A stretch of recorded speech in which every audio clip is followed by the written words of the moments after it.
Well, I'm sure you don't need me to tell you that life is a bitch. One of the properties of this particular bitch is that if there's something you really, really want, it will prove to be elusive. And if there's something you definitely don't want, it will offer itself up to you freely. It will be on your doorstep tomorrow, free of post. And that's the way it works. So one of the secrets to life is to not want the things you want and to want the things you don't want. And I'm sure you are familiar with Through the Looking Glass and Alice in Wonderland. There's a wonderful quote here from the Cheshire Cat. He said, "Well then, you see, a dog growls when it is angry and wags its tail when it is pleased. Now I growl when I'm pleased and wag my tail when I'm angry. Therefore I'm mad." So it helps to be a little mad in life and to understand how life works. The things that you go chasing after will avoid you. The things that you don't want will be on your doorstep tomorrow morning. So I've written an article about mirror work, as it was explained to me, but we can call it Through the Looking Glass. It's a similar kind of sentiment. And so I'm going to read this article and maybe make a few comments at the end. Gurdjieff famously said that human beings perceive reality topsy-turvy. Well, maybe the way to correct this is to look at the world through a looking glass, or mirror. In this way, what seems bad when looked at directly will seem good when looked at through the mirror. What seems painful might seem pleasurable, and what seems desirable might seem undesirable. This is not dissimilar from Gurdjieff's claim that every stick has two ends. If something good happens for you, it almost certainly means that something bad has happened to someone or something else. When we walk into a nice air-conditioned mall and buy a new shirt or dress at some discounted price, we can be pretty sure that the price paid was some unbearable sweatshop where kids are paid $1 a week for working a 12-hour day. So let's start looking into the looking glass. Most people want inner peace. This, above all things, is what many people crave. The self-help charlatans have concocted all sorts of snake oil to help us in this quest. Imported gurus from the East tell us it is all a matter of quietening the mind. And if you pay $1,000 or so to attend a course in meditation, then inner peace may just be a lotus position away. It doesn't work. Other charlatans may suggest mindfulness, being aware of what one is doing at any moment of time, and attempting to keep the attention on the task at hand. It doesn't work either.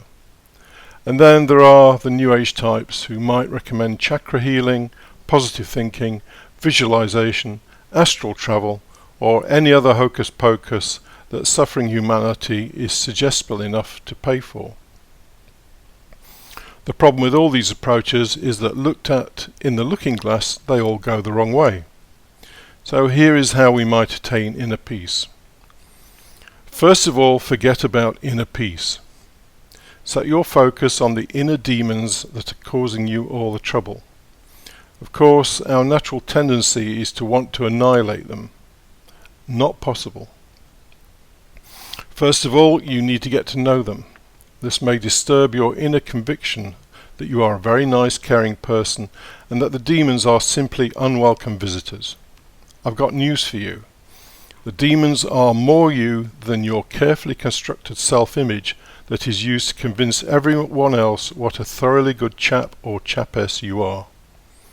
So making friends with your hatred, your envy, your lusts, greed, jealousies and so on might offend your ego and cause some serious distress. The alternative is to go back to the snake oil salesman. You will find that making friends with your demons causes them to be less problematic. And in turn you may start to experience greater inner peace. When a demon is troublesome, simply put your attention on it, don't try to dismiss it.